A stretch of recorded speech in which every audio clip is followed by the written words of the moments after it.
right, folks. Wild day on Friday. Dennis got me to work until 5:15. I don't know about that anymore. We got S&P ads, a lot of price action off that. We got stocks moving this morning. We got some biotech stocks just taking off. We got Kenny Glick at 825. We're going to talk just about whatever you want to talk about except football. The volatility right now is really incredible. Wow, look at that consolidation on the upper right chart. You know what we've seen this earnings season? Some of these expected moves get even more violent. This is why I have switched my strategy 10 years ago. And if you're chasing, you're in trouble. Okay, we got the full team in here. We are trading in the green. Rocky day on Friday. We'll talk about that in just a few minutes. Back above 6,500. That's all you need to know. That's 12 3/4 handle, 6502.50. The buck down a dime here. Just kind of being quiet as of late. Can't get away from 98. TLT, good day on Friday. Adding to the gains, up 16 cents, 88.72. USO, trying to find support, supply cuts, now up $1.41, 74.04. GLD, where's the resistance? We're at the top of the page, 219 at 333.30. SLV up 28 cents, 37.49. And Bitcoin not being left out of the rally, up $465 at 112,420. We got Triple D in here. We got the Brentster looking in the background. We got a pretty, for considering that Casey's General Store is the only earnings, folks, we got a jam-packed show. We do. We have a lot happening here. S&P ads. Let's get to the weekends, though. First, Brentster had a long weekend here. How was your weekend, buddy? My weekend was good. It feels good to be back. You know, I like being away from the office, but I always miss you too. I always miss us. Chat. Feels good to be back. Awesome. You missed us. And again, we can't talk football. We don't even want to talk sports at all, really, over the weekend. Nothing good happened in sports world. So this is a pure stocks show now. The jocks part of it is out the window here. Just stocks. Nothing happened in the football world at all on the weekend. Nothing bad in Michigan. Nothing bad for Detroit. Nothing bad at all. So we're moving on from that and just focusing. I'm not even thinking about sports anymore, even though it's on the back of my mind. I'm not thinking about it anymore. Get rid of that. Moving on to big news from Friday night. Let's just recover Friday night. S&P ads. There was some excitement there because at first it looked like, oh, maybe we got nothing because at 5:15 nothing moved, and I was like, well, they always come out at 5:15. But of course, Brentster knows that this happened. The site was down. They got too much traffic there. They can't. I don't know when they're going to upgrade their servers over there at S&P, but they need to because the site was down again. So then we wait, and then about 2 minutes later, bang, App 11 APP, which I predicted on Twitter would get added, popped up, and then I'm like, okay, it's out there, App 11. And then Robinhood pops too. It's like, oh, it's Robinhood too. And then EME as well. Nobody had EME on their radar. So I did not think Robinhood would be added because of IB Care, but they did. So the two big ones that were added, App 11 and HOOD. The site still didn't update until like 15 minutes later. So it took like forever. But you know, those high frequency traders, they got the Bloomberg obviously reported it too. So they got their connections backdoor to make sure that they get the information even when the site is down. But anyways, Robinhood, App 11, getting some love from S&P. Finally for Robinhood, Joel, we might as well start there because this has been speculated it seems like every Friday for the last year, it seems like. Even on the Fridays they weren't adding nothing, people are speculating on it. Stock is trading up $8.50, $110 here. Major resistance up here, Joel, and the chart's coming into. But is this a buying opportunity? Oh, you know you're not going to get me to say it's a buying opportunity. You know that, Dennis. Come on. Usually there's buying opportunities. You know what, though? Spoiler alert. What I think is interesting is that people were just like on Friday, they're like, you know, I'm not falling for this trick again that it's going into the S&P. I know we had a rocky day in the market. It lost almost $2. It was actually traded as low as 95.66. These people were like, I'm not going to get fooled again. was that a Who song? And but they did. You had the quick burst up. The after hours burst took it up to 110.97. You got some highs hanging out here at 110. Boom. Actually, I see 3 highs just under 110. I'm going to use that as a level. What we've seen in this, they're getting added on Thursday, right? On Thursday? I don't know the I date. believe Let me so. confirm. Yeah. I mean, sometimes they stay elevated for a day or two, but historically, they come in. I mean, that's been the precedent. So maybe it's just, yeah. So I'm just going to go with historical precedents. If I had the 99 calls, 100 calls, 101 calls, 102 calls, 3, 4, 5, boom, this is a good opportunity. If you just think, hey, this is it. This is the move. We're going back to all-time highs, and you got a nice boost. You want to hold the open. You want to hold the opening gap. We need a paper from one of you academics out there studying stock performance after the S&P ad. We know immediately they pop, but how does it do afterwards? Because it could be selective perception on our part. But I often think like this is more of a selling event than a buying event. So when you're buying these things up 8, 9, 10%, we can go to recent history here. Maybe that's a good exercise here, like XYZ, recently added out of the blue. Stock popped to 84. It's back at 75. So that hasn't been too good. Can we go through that, Brentster, right now? Do you have the recent list? Maybe I'm just going to throw you under the bus here, but let's go to like the last 7 or 8 and just try to find some evidence here. Well, I know Trade Desk too, right, Dennis? Trade Desk? Trade Desk. We're just going from our memory right now, TTD, and you guys can help us with this too. When was Trade Desk added? Oh my God, was that a bad Trade ad? Desk was. We're gonna grab these. If you got other ones there, let us know. We're just going. I think Trade Desk was in May. Not that we have a script. I think it was in the May. last. Go ahead. Well, I see the big move up in May. I don't know if that was off earnings or what it was. IBKR was the last one, August 25th. And it's already leaked. Leaked substantially.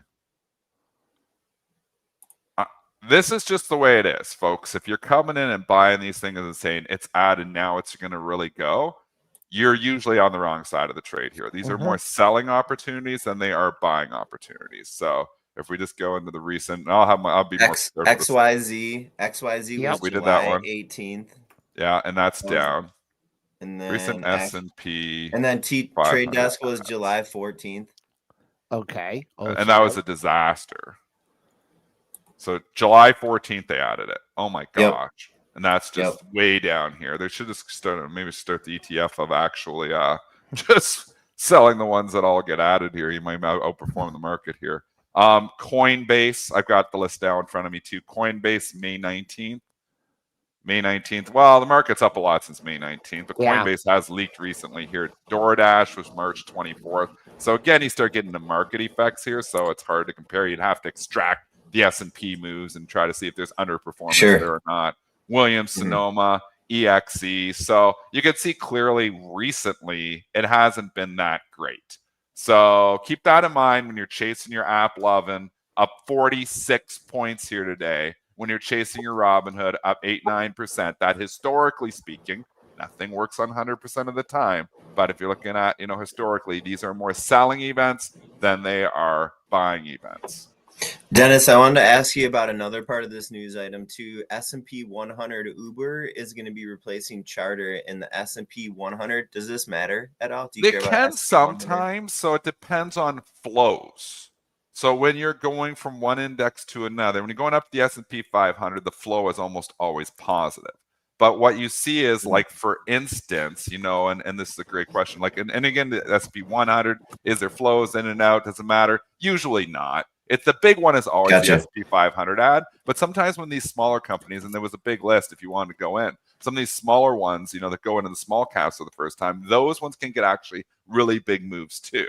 Sometimes you can actually see when you go from a small to a mid, you can actually see the stock price go down. Why is that? Well, because they were a big component in the small and a little component in the mid, and the actual institutional flows to do the balancing of that, or the rebalancing of that, could actually be negative. So, like, for instance, MP Materials, I believe, went up.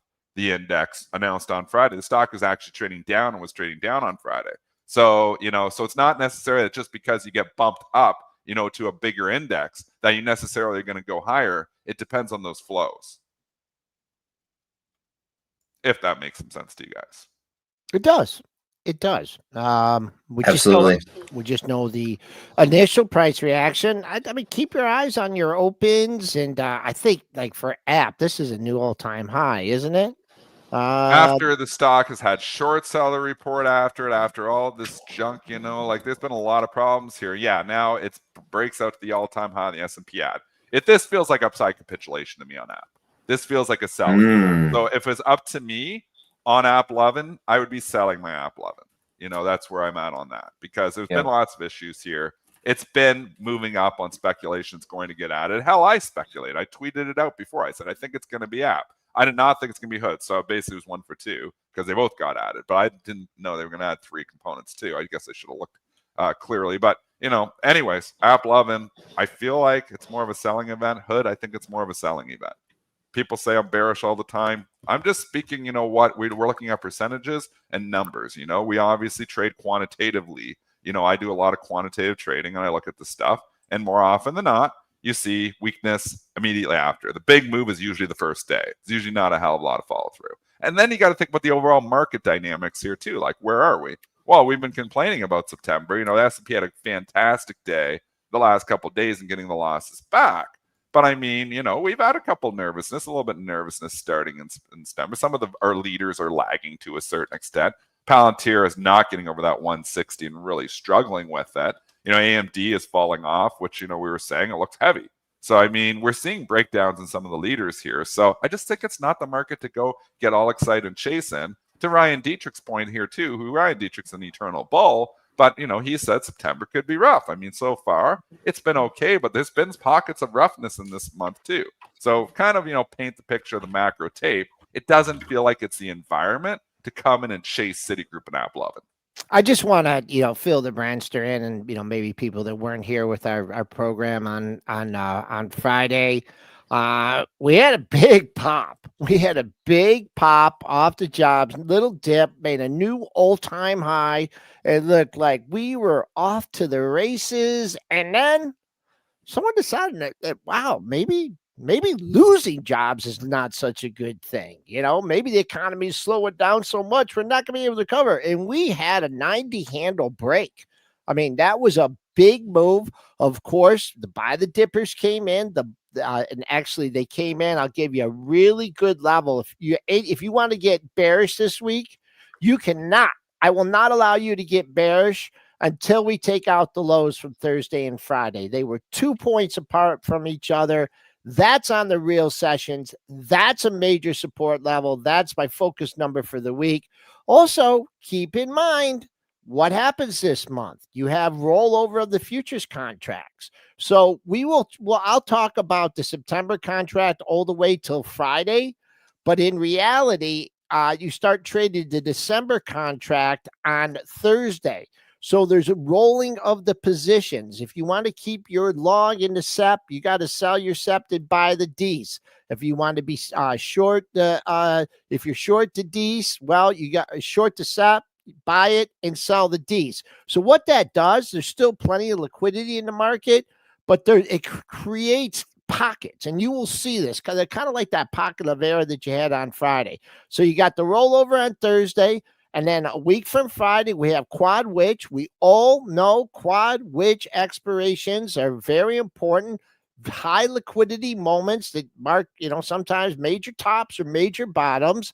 And don't forget also, seasonality, my seasonality. If there's never been a better time to sell Rosh Hashanah and buy Yom Kippur, I mean, I don't know. When's that kick in? Sal Rosh Hashanah. That kicks in 2 weeks. 2 weeks away. So the front running the Sal Rosh Hashanah. They could be front running in here, Joel. Yes, they could be. But a lot to, and also inflation data. I mean, we got that this week. So there's lots to think about there. When's the inflation data? Tuesday and Thursday. Tuesday will be Thursday. Yep. Tuesday is the PPI. Yeah. which And then the spooked big one, every. CPI on Thursday. Yep. And guess who our guest on Thursday is going to be for the CPI? Putnam? Blue. Blue, you're my boy, Blue. You're my boy. Yep. Yep. So it's a big week in the markets. I want to stay with big tech here for a few minutes here because it's an important conversation. To your point, we're kind of breaking into the charts here a little bit. I mean, it is a big week. Tesla, let's go and break down to that because there is some major news here in Tesla too. Again, it's never good news, it seems like, with Tesla, but it is impervious to bad news.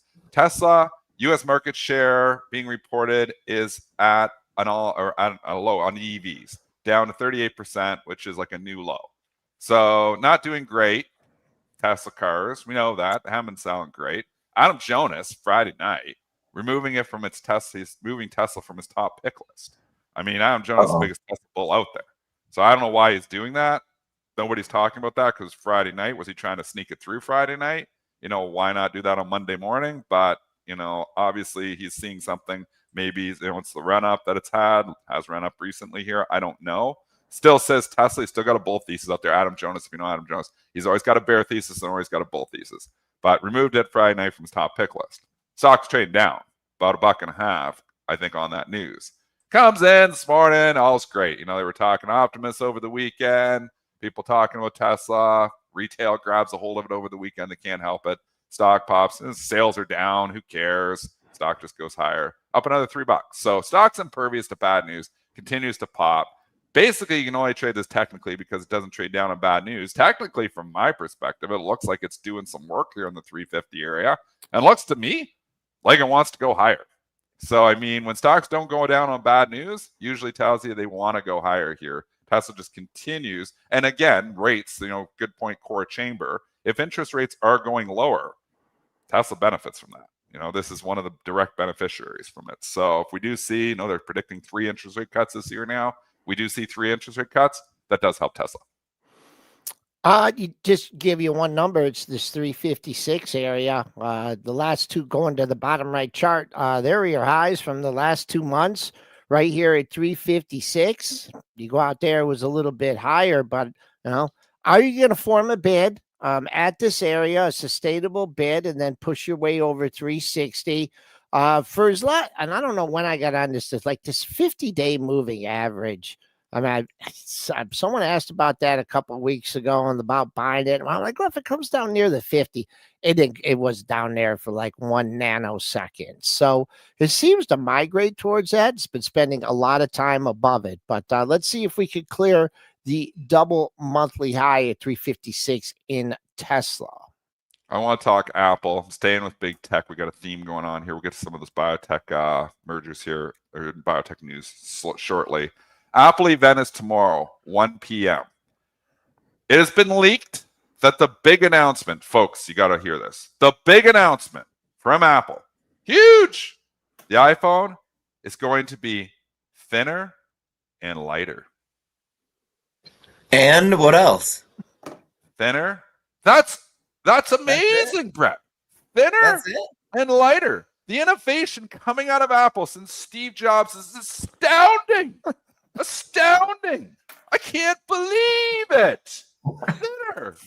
Lighter. Who would have thought? A thinner phone? Amazing. A lighter phone? Thinner, lighter. This has been leaked. This is the big announcement. They teased it last week. We're going to have huge AI announcements here. Thinner, lighter. Apple is trading currently at, let's go look, because it's moved up further. Apple is trading at 36 times current earnings, 30 times projected earnings for next year. The innovation there is dead. I have said this for a long time. They have had no good innovation since Steve Jobs left. Obviously, we wanted Steve Jobs there forever. Genius. This is a problem, man. They're losing a lot of their people to Meta. I mean, what? And the stock just doesn't care either. We're in this like silver lining market. They're going to figure it out. The lighter and again, it's a cash cow. I mean, the iPhone's awesome for that. But again, I just thought they were going to come out with some cool AI stuff. Maybe they are. Maybe they're going to sneak it in there. Maybe they're going to have some really cool crap. But when I hear When I hear that the big innovation is a thinner and lighter phone, I am not surprised that Apple is actually not trading up ahead of this event here. It is down right now. It has just ticked red. Well, S&Ps are barely up, so you could say, well, that's nothing. But I do think that it's got to be some disappointment here. What do you guys think? I mean, can we not like come up with something, at least, tease us? Maybe they're hiding everything and they're going to announce a product, at a certain point in time that's just going to blow our socks off. But man, they have milked this iPhone for a decade here. At a certain point in time, they got to show us the innovation, because we can't just keep thinking they're coming with it. I want to see it. When's the last time the sneaking in the thing at the end, Dennis, is a Steve Jobs thing, unfortunately. When's the last time Tim Cook did and one more thing? That was Steve Jobs' thing, right? And one more thing, boom, an iPhone. And one more thing, boom, an Apple Watch. Not that the Apple Watch was very innovative or anything, but it's not the Tim Cook way to do that, unfortunately. No, he is very transparent, and that's why it's leaked out here too. I just wonder, and I was calling for this a few months ago, and then everybody got on the bandwagon, if there isn't time for leadership changes here at Apple. Because if they do flop this event tomorrow, and it looks like they're setting up to flop it, if they do flop it, I mean, we've got to look at what, like it's all about, little tells, like you got this person. Oh, they're going over to Meta. This, like, how many execs I saw, like 2 or 3 last week again, leaving over there, like people who were working, in big roles at Apple, leaving to go to Meta. I mean, what are they seeing inside? Why are they leaving? Is Apple just cheap and not paying them? Is that what it is? And they're just looking for more money? Or is it that they want to be part of something bigger and they feel like Apple isn't that? So I just don't understand why people want to pay 36 times Apple earnings when you can buy a lot of these tech companies a hell of a lot cheaper. I get the cash cow, and hell, we all have one of these things. A lot of people have the iPhones. I have it too. So they're going to continue to make money. This isn't a story of but it's a story of valuation.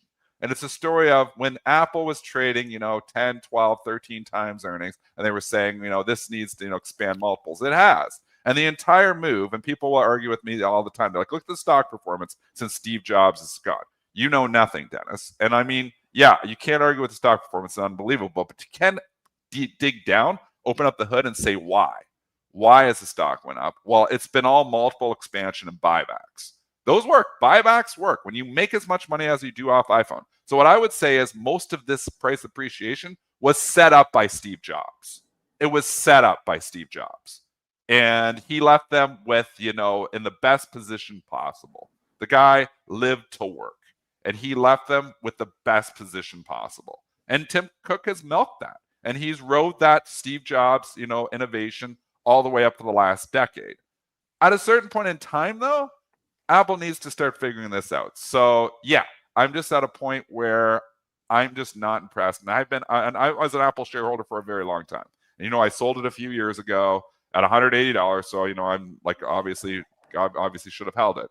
But the innovation here at Apple, they need to show us something more. And I hope that if they're not right, that the big product announcement here is a thinner and lighter phone, because I think the market's going to be very disappointed if those rumors become true. All right, I'll just make a couple quick comments, and we got an early guest coming on today who's going to fire up this room. Kenny, hit the bid, Glick. A couple things. I am still astonished that it's held the gains from the Trump love that he got, right? I mean, that was the rally. That was a crazy move. And it's holding it. And then, it is. The Trump move and then the Google lawsuit. Oh, that's fantastic for Apple. So you get those two catalysts. It's holding up here. You can't short it because you lose all your money shorting stuff. But to me, it's just holding up here. The final thing on a fundamental note is firms like Epic and Spotify. I mean, they're starting to get into more of the App Store. That's a very high margin product for them, and they're starting to lose market share in that. So all these negative things, and here it is, 340 or 240. Call it what you will. It also gets helped by the market. Gets helped by the market. You buy the screw, it does. You gotta buy Apple. Well, I mean, Kramer says own it, don't trade it. It's been right. I mean, I'd say own it and trade. I don't get the don't trade it part, but it's been great to hold this thing. It has climbed and continues to find ways, and you can't argue with performance. If you just look into the stock is, getting close back to all-time highs here again. So I just think it's a prove me story from an innovation perspective there. So something to think about. Kenny, are you ready in the background? Because I'll bring Kenny in early, man. We love Kenny Glick. So if he's ready, give us a thumbs up. He's there. ready. I If hear you want to sit,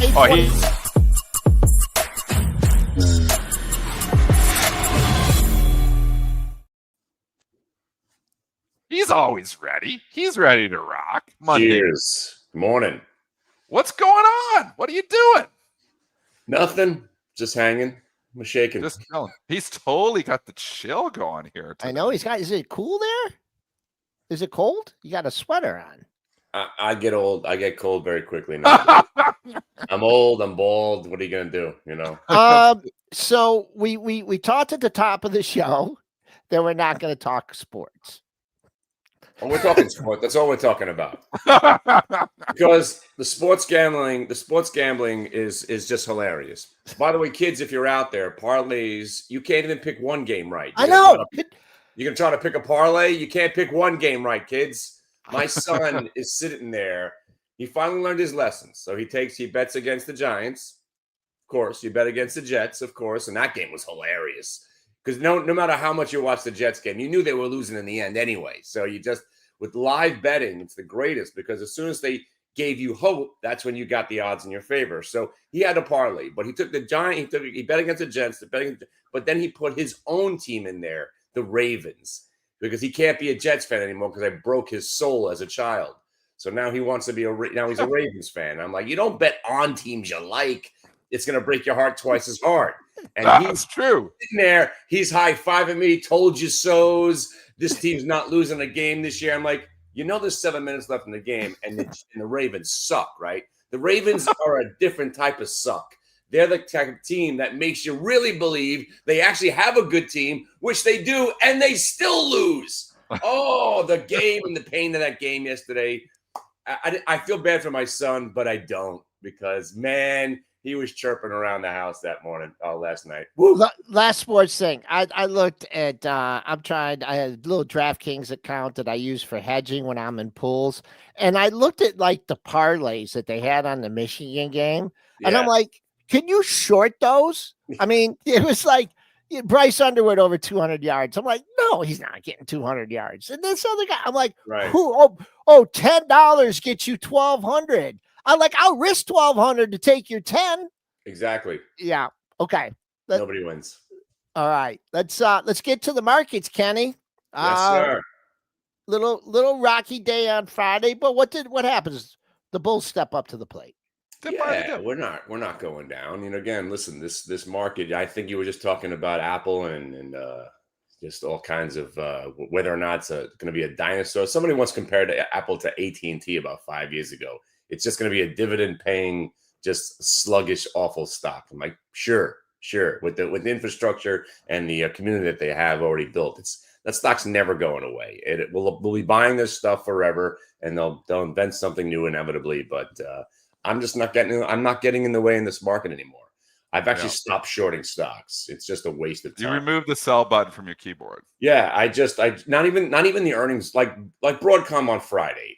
Easy short, because I short stocks that are gapped up on earnings. Sure, you want to play that game? That's the game. You have to play the fade. But once the fade is over, that's it. You got to look to buy anything. Even Lulu, as dogly, as awful as that stock was, you came in that morning when the stock was down on earnings, you had to look to buy it, and you got your 5 or 6 points out of it. So this market, again, it's just, if you're looking at the market in general, it's virtually impossible to stay short if you're playing by any type of rule. If you're using stops, if you're using prior day highs, if you're using anything, you're going to get stopped out. So at least you're not, if you're going to be shorter and you're delusional, you're going to lose a lot of money. But at least I've lost that last part. I've learned the hard way that this market just does not want to go down. Just those quick strikes, Yeah, that's it. I mean, that's all I need. I'm a day trader. So most of, the only way when I get real bearish, I sell positions. Like, I'm not in Palantir anymore. That's how I got bearish to market. I sold my Palantir. That's it. Let's talk Palantir, because I mean we have had a good run here, but it hasn't been good. It wasn't a good August for Palantir, and the September hasn't started that great here either. And this is like the leader of the whole retail stock community here, Palantir. Like it's like their like holy grail stock. So it's kind of cooled off a bit here. Do you think this gets hot here again, or is this like they're going to move on to something else? You know what? I'd like to see one of those moments where it actually looks like it's going to get worse. That would be under the 140. So under 140, they could flirt with the 120, get that capitulation, and then this thing will be right back. As soon as it turns, everybody start chasing again, and then it'll be above 185 and on its way to 250. No doubt. And I do think the stock inevitably gets taken private by the government, and it's going to be a takeover by the United States government. They're going to go back to being clandestine. But right now, again, anything involving defense, I'm liking drones, I'm liking Palantir, counter-security, counterterrorism is my portfolio more or less. I own the stock Mob. It's an Israeli drone stock. Any V-Wave drones, anything that we could destroy terrorists without having to put our boys in harm's way, that's where my money's going. Well, Department of War. We went from Department of Defense to a Department of War. It doesn't sound like I should be selling my war stocks here. Right. So, war. I mean, that AeroVironment, I don't know if you follow that one, but I followed that one for a long time, and I own it in my long-term account as well. But I mean, the stuff they could do is just unbelievable with drones. Like there it is, like the enemy's hiding under a bridge. The drone sits there and hovers for 6 hours until they come out. It just waits them out. It's like a cat and a mouse. The cat just sitting there waiting for the mouse to peek out of the hole, and then bang, you're dead. Yes. I mean, it's crazy stuff that they can do.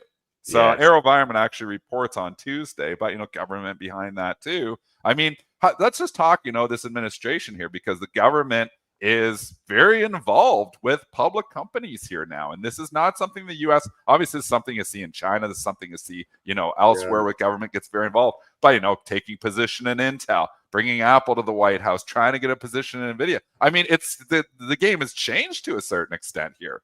It certainly has. Yeah. I mean, I don't know how, some people are afraid of what's going on. I'm almost going back to what my wife has done. It's the ostrich thing.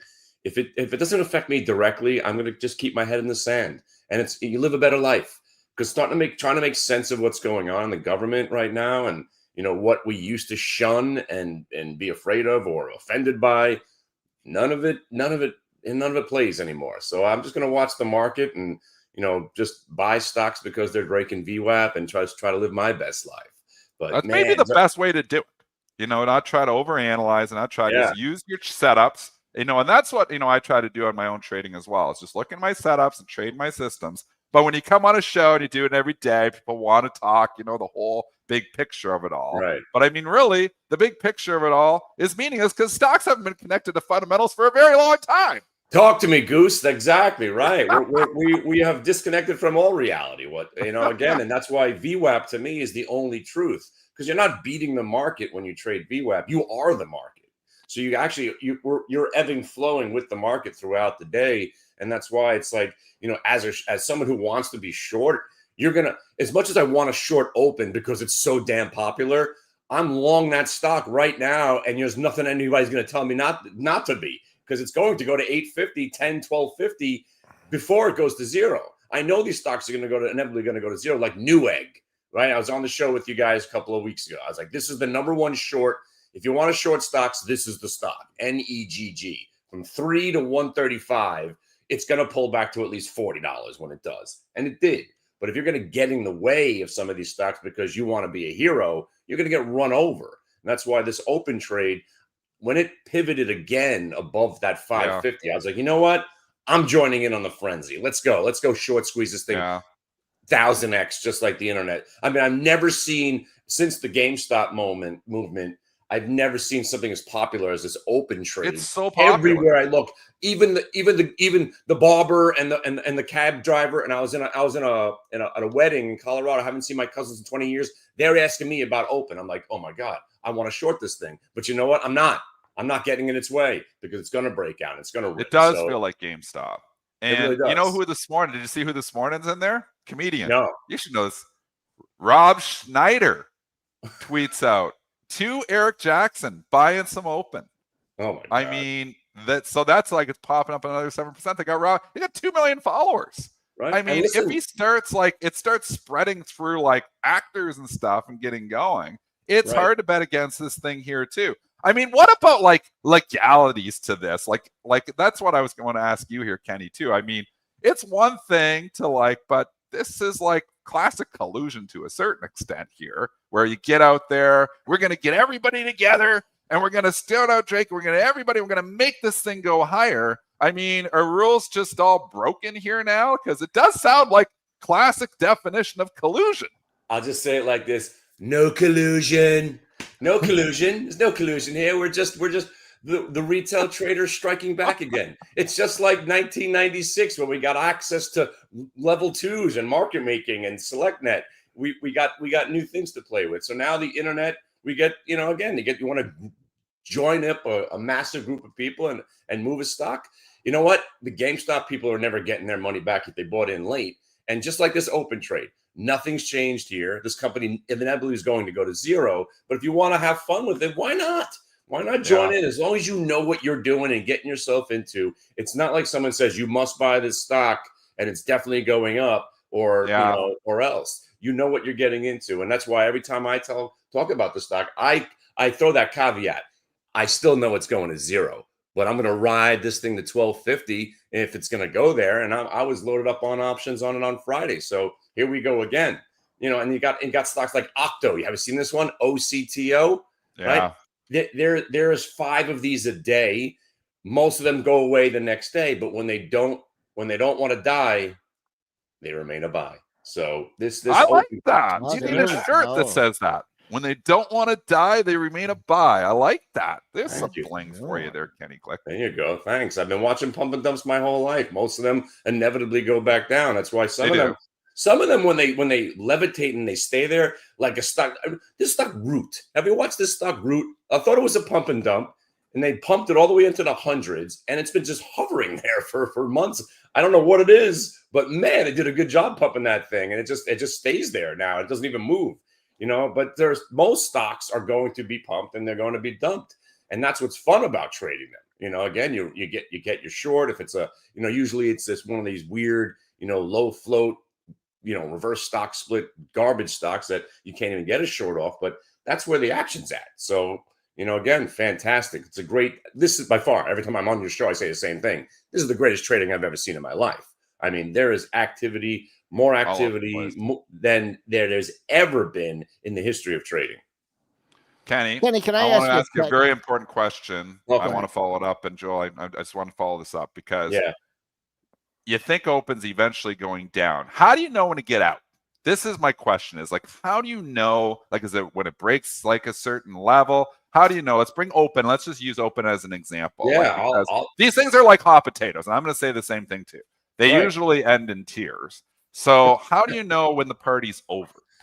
Well, usually this very specific price to me. So, I use only VWAP. So it's dailies, it's weeklies, it's monthlies. And in this case, we're looking at yearly VWAPs and lifetime VWAP on open. So now it broke a very specific level. So when it goes back below there, she's going bye-bye. But right now, as long as it keeps breaking prior high, you got to keep the momentum going. As soon as you start seeing something breaking prior lows, then that momentum is over and it's time to get the hell out of the stock and join the other side if you're brave enough. That's what's going to be a lot of fun because once it goes up, it's going to come crashing back down. But right now, you got to be looking at 750 breaking and this thing going back to $10. And if it gets through 10, it becomes a whole different stock because a lot of people don't look at stocks when they're 250 under 5. So when it graduates to the 750, 10 level, you do have another crop of different people who are starting to take it serious. So it actually feeds on itself, but inevitably, again, when actors are talking about it, it's almost comical that this one is working because when it was so popular, I was like, no way is this one going to go. And here it is going. So I'm not getting in its way. But to your point, to your question, it's just the momentum to the other side. As soon as the momentum breaks, you'll get the blow off top, just like the faux show bro I'm talking about all the time. The fake out, the shake out, and then the breakout. You get the opposite move when you rip to the highs, you break that new high, and in that same move, you start coming down, that's that blow off top. And usually that's the trigger that stops the momentum to the upside. And then you'll start getting momentum to the downside, breaking prior day lows. And then you better be getting out. And like I said, take the other side. Do you have a name for the opposite of the faux show, bro?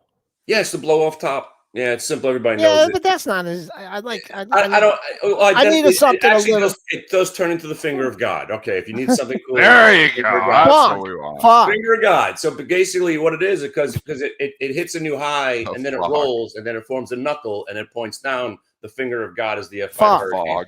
Fog. The fog. Yeah, love you the can fog. say fog. It looks like the fog pattern. You can There you credit go. me. Ooh, fog pattern. There you go. I need one. But One kind of technical question here, getting away from stocks it's related to stocks, but talking about the VWAP. yeah. And I'm under the impression that when there's big orders out on desks, they say, "Hey, I'm going to deliver you buy or sell or whatever 1 million shares at the VWAP," right? And so those guys have to work a stock the whole day to deliver that price at the VWAP, right? Mm-hmm. And sometimes it can be really difficult, right? Because of the price action.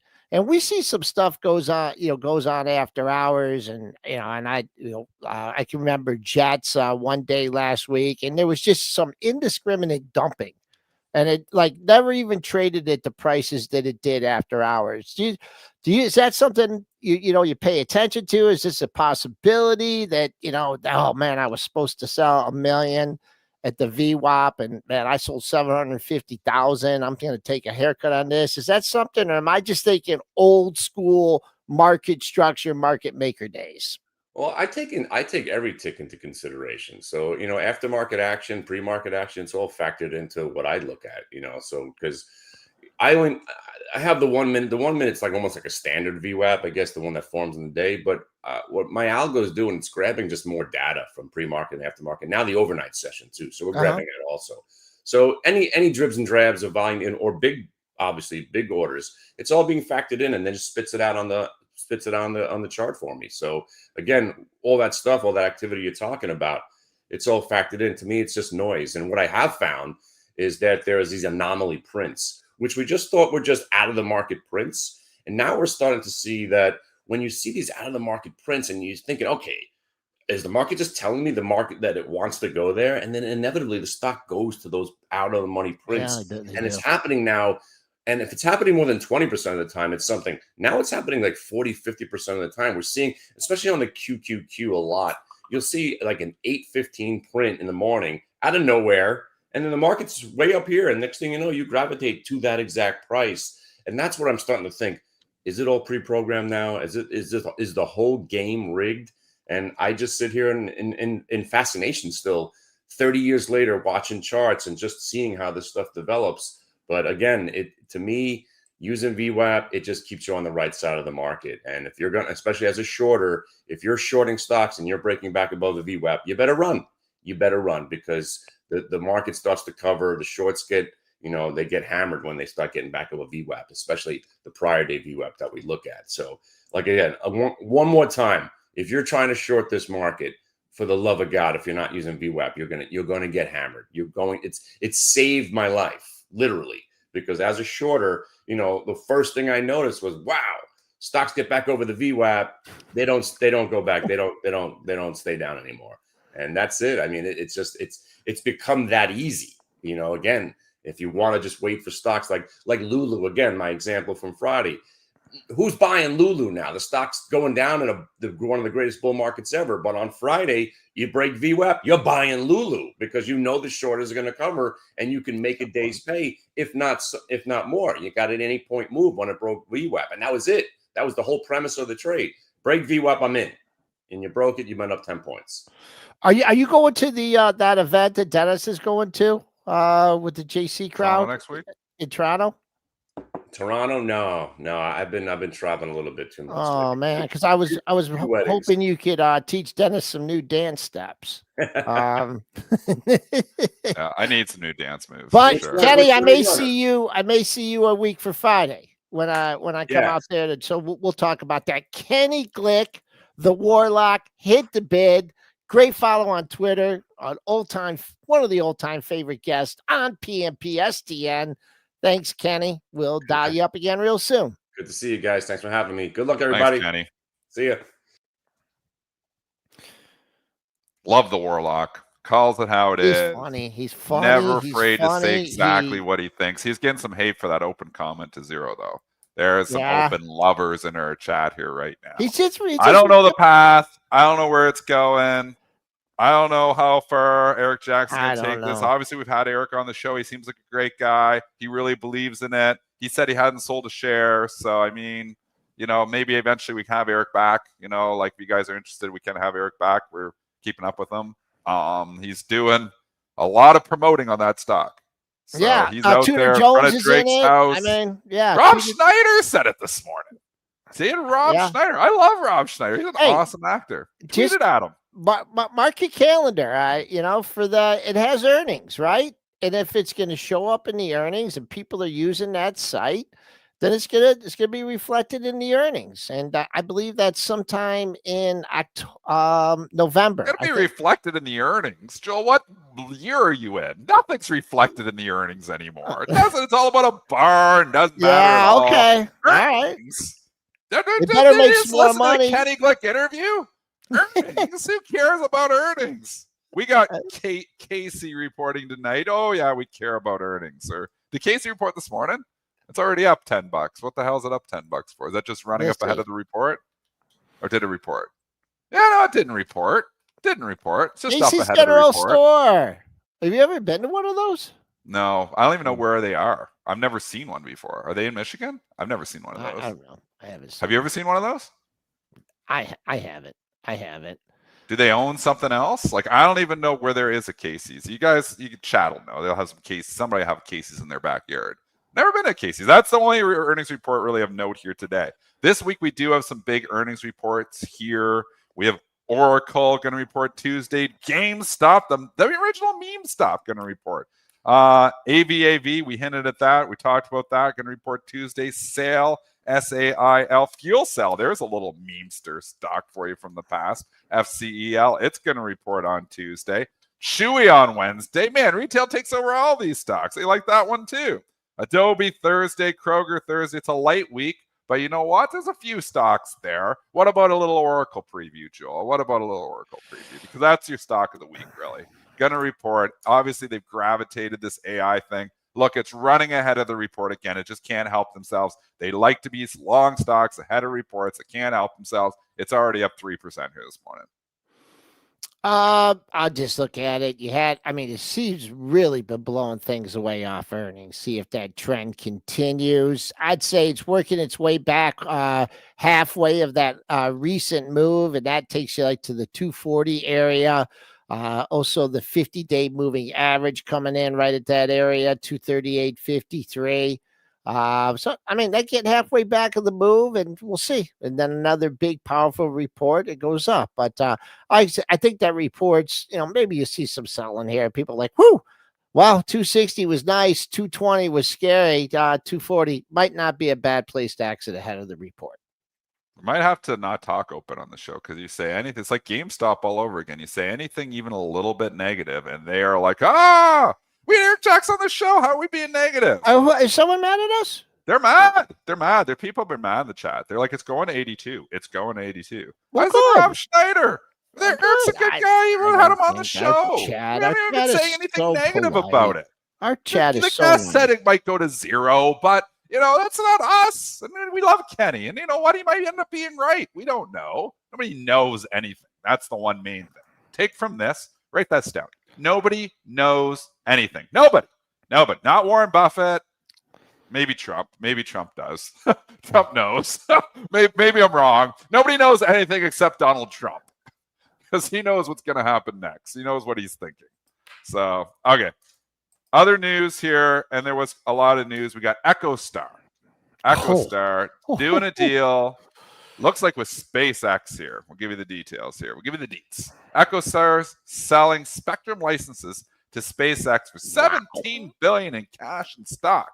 So is SATS now all of a sudden a way to get shares of SpaceX? Ooh, I kind of like the idea of that here.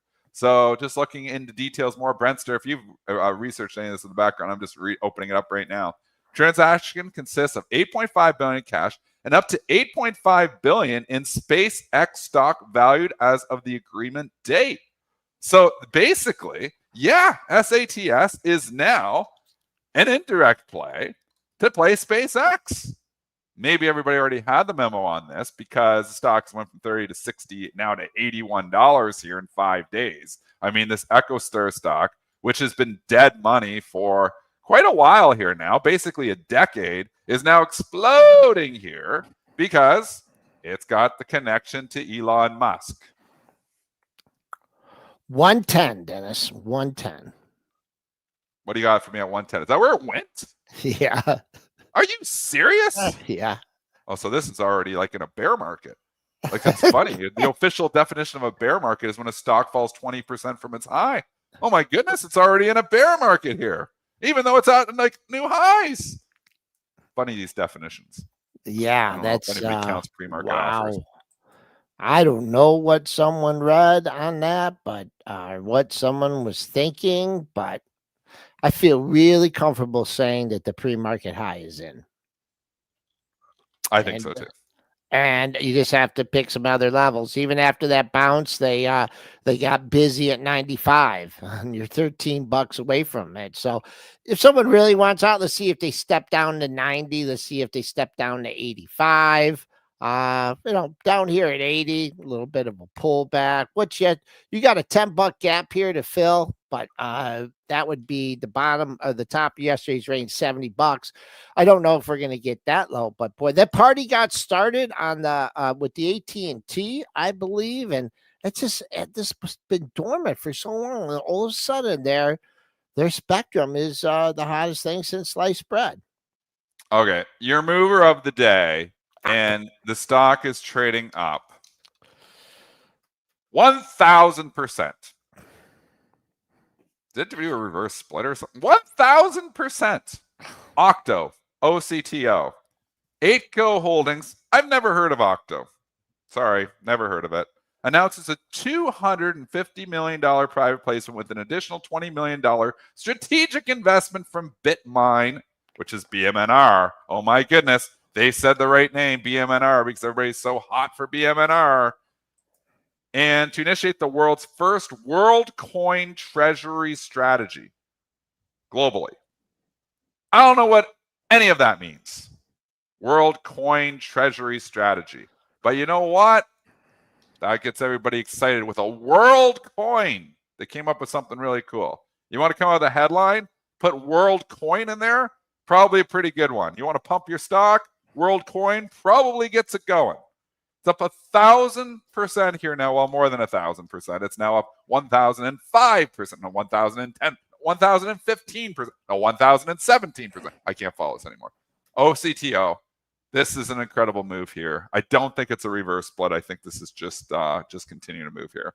Wow, what a move. Keep your eye on the pre-market high. That's all I can say. Tons of volume coming into this stock too. So Dan Ives is involved in this. Yeah. I did not know that.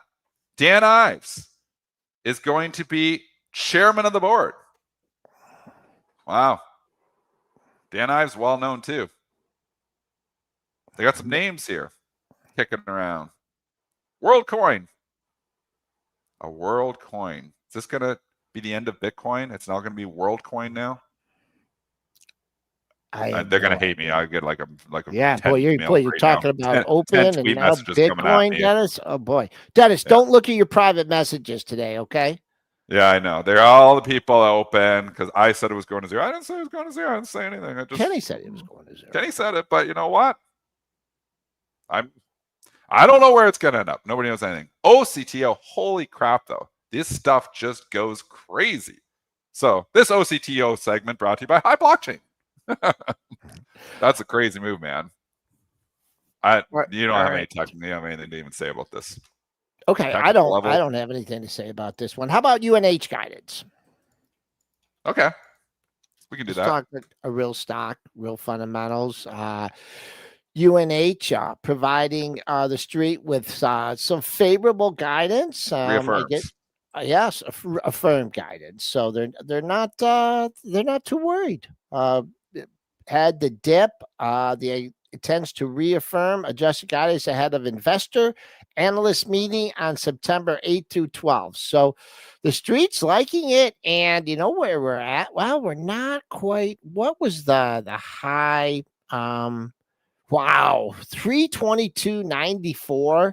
That's the highest this has been since middle of May. And then you got a gap fill all the way up to 376.84. So very important to hold these gains today. This has been the top of the trading range since May. It's good that it's got Warren behind it now. It put in some work in the 300s and starting to resolve itself higher. It looks, like it's a turnaround story here. It looks a lot better. Obviously, the little fish hook I often talk about starting to do that too. Lots of reasons to think that this actually has legs, that this could continue to move up here. And if retail gets behind it, and I mean, that's what matters most, is are they talking about it in social communities? Because this is the driver of all price lately. It's what retail is doing. And, if they get all on board with it and they are starting to get on the board at the UNH, it can move. So I wouldn't want to be short it. I'll say that much. I think, the low, obviously, hindsight capital's 2020. It was pretty apparent the low of the year is in. It's probably not going back down to 230 unless, some crazy investigation. But they're getting behind stuff. Warren Buffett behind it here too. Lots of reasons to think that, hey, maybe we should be buying dips on UNH. We're going to be wrapping it up here in a sec, folks. Want to ask your final thoughts, Dennis and Joel, in just a sec. But first, wanted to bring our Hive promotion here. The show is brought to you by Hive Digital Technologies, a global leader in green power data centers for Bitcoin mining, high performance computing, and AI. Operating with nearly 0.5 gigawatt of renewable energy, Hive is on track to capture 3% of the world's Bitcoin production by the end of 2025. Put the banner on screen right now. Scan that QR code in the bottom right corner on screen, or visit the link in the description to learn more about Hive.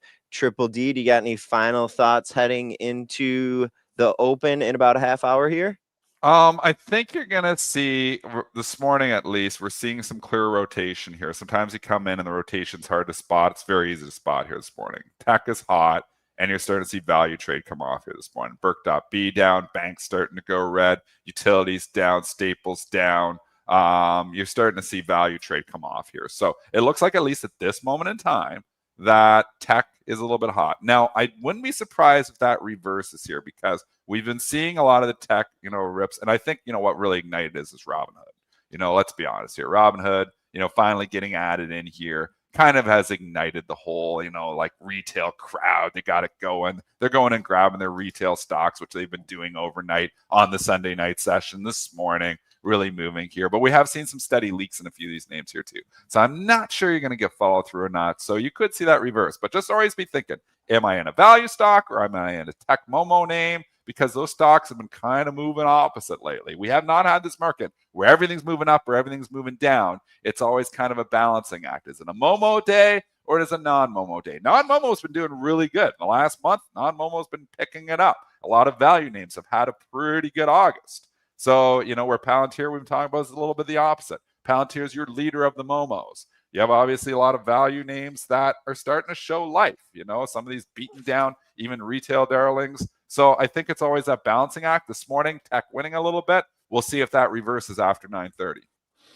And for me, I mean, we're floating up here. 65 handle has been a big battleground. The high is 40 handles away, so that could definitely come into play. But after that rocky day on Friday, let's see if we can post an all-time closing high. That would be at 17.25. We had a huge outline and we missed a lot of material here. So what we're going to have to do is we're going to have to hop over to the STN room. We're going to check on some of the trades that were taken on Friday and exited Sunday night, or perhaps on the open. We missed a couple drug stocks here. And we got to talk about Howard Stern, us replacing him on Sirius Satellite. So a lot to cover here on the Stock Trader Network, folks. Let's get ready for that.